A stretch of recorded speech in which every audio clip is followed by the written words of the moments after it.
Thompson 1. The Annihilator. Retired Army officer John T. Thompson founded Auto-Ordnance in 1916, specifically to solve a problem the trenches of the First World War had made brutally obvious to every commander watching soldiers die crossing open ground. Infantry needed a portable weapon capable of genuinely high-volume automatic fire that a single soldier could actually carry and operate entirely alone. Thompson's design team, working through experimental prototypes under contract with the Warner and Swazi Company of Cleveland, built roughly 40 early test guns under the working name Annihilator, most without buttstocks or front sights, cycling at an almost uncontrollable 1,500 rounds per minute chambered in .45 caliber. Those prototypes finally reached a workable state in 1918, but the war ended just 2 days before finished units could actually ship overseas for combat evaluation, leaving Thompson's entire concept without the wartime demonstration that might have secured it immediate military adoption right from the start.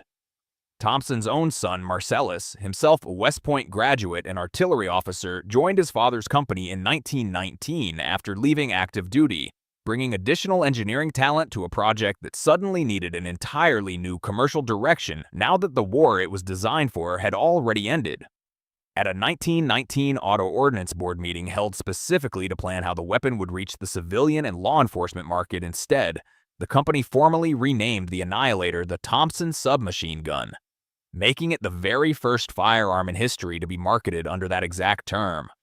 That naming decision itself carried real marketing weight too, since submachine gun was a genuinely novel category description at the time, distinguishing the weapon from both a standard rifle and the much heavier crew-served machine guns that had already defined automatic firepower throughout the First World War. Thompson 2. The model, 1921. Auto-Ordnance contracted Colt's own Hartford, Connecticut factory to build the first genuine production run, 15,000 units designated the model of 1921, finally putting Thompson's concept into actual civilian and military hands 3 full years after the war that originally inspired its creation had already ended. Firing at roughly 800 rounds per minute from either a 20-round box magazine or a 50-round drum, the Model 1921 sold to the general public for the first time in American history without any federal restriction whatsoever, though the Army's own post-war drawdown meant the military itself never placed a serious bulk order despite generally favorable test results at Fort Benning in April 1921. The complete absence of federal firearms regulation at that specific moment in American history meant literally anyone with the roughly $200 purchase price, a genuinely significant sum for the average worker of that era, could simply mail order a fully automatic Thompson directly to their home, a level of unrestricted civilian access to select fire weapons that would become entirely unthinkable just over a decade later. Sales proved genuinely disappointing at first, specifically because of the weapon's steep price tag relative to average household income of the era, and Auto-Ordnance sold barely 6,000 units across the design's first 7 years on the market despite a successful public demonstration at the national matches in Camp Perry, Ohio, back in 1920. The Model 1921 would go on to earn a very different kind of fame instead, becoming the signature weapon of Prohibition-era organized crime throughout the following decade, appearing in the hands of Al Capone's own organization and playing a direct role in the infamous 1929 St. Valentine's Day Massacre in Chicago. That same notoriety followed the weapon right up through the mid-1930s, when Texas Ranger Frank Hamer and his posse famously used Thompsons of their own to ambush and kill outlaws Bonnie Parker and Clyde Barrow in May 1934. Effectively bookending the exact same decade the weapon had spent building its outlaw reputation with a genuinely fitting law enforcement counterpoint. That entire decade of headline-grabbing notoriety, criminal and legal alike, did more to cement the Thompson's cultural image in the American public imagination than any of Auto-Ordnance's own advertising campaigns ever managed to accomplish on their own. Thompson 3. The Model 1927. Auto-Ordnance built a dedicated semi-automatic only version of its existing Model 1921 specifically to reach civilian buyers increasingly nervous about a growing patchwork of state laws, restricting fully automatic weapons well before the federal government ever stepped in with its own nationwide regulations covering the same category of firearm. Marketed as the Model 1927, the design kept the same open-bolt operating system and overall silhouette that made the Thompson instantly recognizable but limited the weapon to firing a single shot per trigger pull, letting hunters, target shooters, and nervous homeowners buy a genuine Thompson without navigating the same legal complications a select fire model increasingly demanded across an expanding patchwork of inconsistent state regulations. That approach proved genuinely ahead of its time, too, since Auto-Ordnance essentially predicted the exact regulatory split, semi-automatic versus select fire, that would eventually define American gun law nationwide once the federal government finally weighed in with its own comprehensive rules a full 7 years later. That semi-automatic distinction became a permanent, defining feature of the entire Thompson brand once the National Firearms Act arrived in 1934. Since any select fire model afterward required federal registration and a dedicated tax stamp that a semi-automatic Model 1927 simply never needed under that same new federal law. Auto-Ordnance kept variations of that same semi-automatic only concept in its catalog on and off for decades afterward, proving civilian demand for a legally simpler Thompson never fully disappeared even as the fully automatic military variants moved on to define the weapon's own separate wartime legacy, entirely apart from its civilian counterpart. Later, semi-automatic variants even branched out into different calibers entirely, including a scaled-down .22 long rifle version specifically aimed at cost-conscious buyers who wanted the Thompson's unmistakable silhouette and handling without the far higher cost of feeding a genuine .45 ACP semi-automatic rifle at the range. Thompson 4. The Model 1928. The U.S. Marine Corps had already acquired a few hundred early Model 1921s by 1926 for jungle patrol duty in Nicaragua, and their subsequent recommendation prompted the Navy to formally test the design themselves, requesting one specific change before any larger order would ever follow through official channels: a genuinely reduced rate of fire, since 800 rounds per minute burned through a 20-round magazine in barely a second and a half of sustained fire. Auto-Ordnance engineer Oscar Payne solved that exact problem by adding substantial extra mass to the weapon's internal actuator, slowing the cyclic rate down to a far more controllable 600 to 725 rounds per minute without requiring any other fundamental redesign of the gun's already established internal mechanism. Since most of the original 15,000 Model 1921 guns still sat unsold in Auto-Ordnance's own inventory years after production, the company simply overstamped the final digit on existing receivers, turning a 1 into an 8, and fitting the newly redesigned heavier bolt assembly into what was otherwise still a genuine 1921 pattern gun, creating what collectors today call the 21/28 overstamp.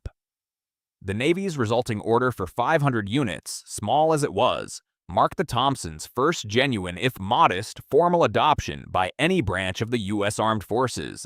A meaningful milestone even at that limited scale after years of the weapon struggling to find any serious institutional buyer at all following its disappointing commercial debut.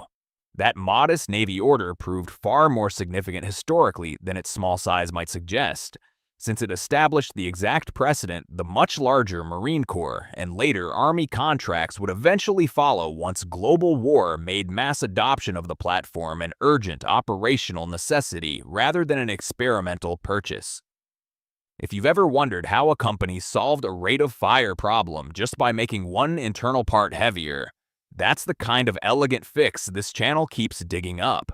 Subscribe if you want the next one explained the same way. Thompson 5. The M1A1.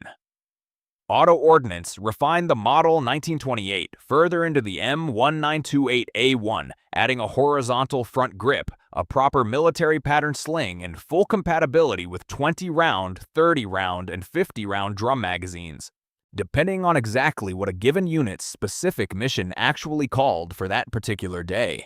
That horizontal front grip alone represented a genuinely popular ergonomic improvement over the vertical pistol grip the earlier Model 1921 and Model 1928 had used, giving soldiers a more natural, rifle-like hold that made the weapon noticeably easier to control during sustained automatic fire in the field. A cuts compensator screwed onto the muzzle attempted to fight the weapon's still significant muzzle climb by venting propellant gas upward through a series of slots, though the added complexity and questionable real-world benefit eventually got it dropped from later production runs entirely once wartime manufacturing priorities shifted decisively towards speed over refinement. European demand arrived well before America's own entry into the Second World War, too, with France ordering 3,000 units in November 1939 immediately following the German invasion, and Britain following close behind with its own order that eventually grew to over 107,500 guns by the end of 1940 alone. Britain's sudden, urgent demand actually exhausted Auto-Ordnance's remaining stock of original Model 1921 spare parts, meaning many of these early export M1928A1 guns shipped overseas as a genuine mishmash of older and newer components, mixing front pistol grips and shoulder stock somewhat inconsistently depending on exactly which parts happened to be sitting in inventory that particular week. Auto-Ordnance built over 562,000 M1928A1 units in total. A genuinely massive production run for a design the military itself would soon simplify even further once America's own wartime manufacturing demands made every unnecessary machined part a real drag on overall output across an industry racing to arm millions of soldiers simultaneously on multiple continents at once. Thompson 6. The M1. America's full entry into the Second World War in 1941 immediately exposed the M1928A1 as too slow and too expensive to manufacture at the sheer scale the conflict demanded, and the Army's response, formally adopted in 1942 as the M1, stripped the design down to its genuinely essential components without sacrificing the basic reliability that had already earned the platform its reputation. Gone entirely were the cuts compensator, the cooling fins machined into the barrel, and the finely fitted Blishlock delayed blowback system Thompson's original patent had relied on, replaced instead with a simpler straight blowback action that proved just as reliable while demanding dramatically less precision machining time per unit produced. The M1 also dropped drum magazine compatibility altogether, feeding exclusively from simpler, cheaper box magazines, and moved the charging handle from the top of the receiver to the side specifically to simplify the internal action even further and speed up final assembly on the factory floor. Removing the finely machined fins alone represented a genuinely significant labor savings across a production run measured in the hundreds of thousands, since each fin previously required careful individual milling work that added real time to every single barrel manufactured before the simplified M1 pattern eliminated that entire step from the production line completely. That aggressive simplification let Auto-Ordnance and Savage Arms together push combined wartime Thompson production past 1.7 million total units, the vast majority of them the simplified M1 and follow-up M1A1 variants built specifically for wartime speed rather than the pre-war refinement that had defined every earlier designation covered so far in this video. Soldiers carrying the simplified M1 into combat across North Africa, Europe, and the Pacific rarely noticed or cared about the missing cooling fins or compensator either, since the weapon's reputation for reliable, hard-hitting, close-range firepower remained genuinely intact, despite every single manufacturing shortcut Auto-Ordnance and the Army had agreed to make together. Thompson 7. The M1A1. Even the M1's simplified design still carried one small manufacturing complication the Army wanted gone entirely: a separate floating firing pin riding inside the bolt that had to be individually fitted and installed as its own separate component during final assembly at the factory. The M1A1 eliminated that part completely by machining the firing pin as a fixed, integral feature directly into the bolt face. Itself, a small change that nonetheless shaved real time and cost off every single unit rolling off the production line during the war's most demanding manufacturing years, when every saved minute across hundreds of thousands of units genuinely mattered to the overall war effort. That final simplification made the M1A1 the definitive wartime Thompson variant, and of the roughly 1.387 million simplified M1 and M1A1 guns Auto-Ordnance and Savage Arms built combined during the war, the M1A1 represented the clear majority of total production by the time Japan's surrender finally ended the wartime manufacturing push entirely. Surviving M1A1s remain the most commonly encountered genuine wartime Thompson today specifically because of that sheer production volume, making it the variant most collectors and militaria enthusiasts actually picture first when they hear the name Tommy gun rather than any of the earlier, more ornate pre-war variants that preceded it. Thompson 8. The modern semi-auto reproduction. Auto-Ordnance itself survived long after the war ended, eventually relocating its civilian in-manufacturing operation to West Hurley, New York, where the company kept building semi-automatic-only Thompsons for a collector and enthusiast market that never fully lost its fascination with the design decades after its wartime service ended entirely. That relocated West Hurley operation ran for decades, producing everything from faithful Model 1928 reproductions down to compact pistol-format variants without any shoulder stock at all, proving the demand curve for Thompson memorabilia and functional reproductions genuinely stretched across multiple full generations of collectors rather than fading with the specific veterans who'd actually carried the wartime originals overseas. Modern reproductions like the Model 1927A1 faithfully recreate the classic Model 1928's drum magazine-compatible profile, cooling fins, and cuts compensator, letting today's civilian buyers legally own essentially the exact silhouetted Prohibition-era gangsters and World War II GIs both carried, just locked to one shot per trigger pull the same way the original 1927 civilian model had been decades earlier. Car Arms eventually acquired the Auto-Ordnance brand and its entire semi-automatic Thompson lineup, continuing production of these faithful reproductions today specifically because genuine demand for the design never meaningfully declined, even as the fully automatic military variants that built the Thompson's legend became increasingly rare. Tightly regulated collector's items rather than a weapon anyone could simply walk into a store and purchase off the shelf. That continued production means a design conceived to solve a specific trench warfare problem in 1918 remains commercially available in some legal form well over a century later, an extraordinarily long commercial lifespan for any single firearm platform, regardless of how dramatically its actual purpose shifted across that same span of time.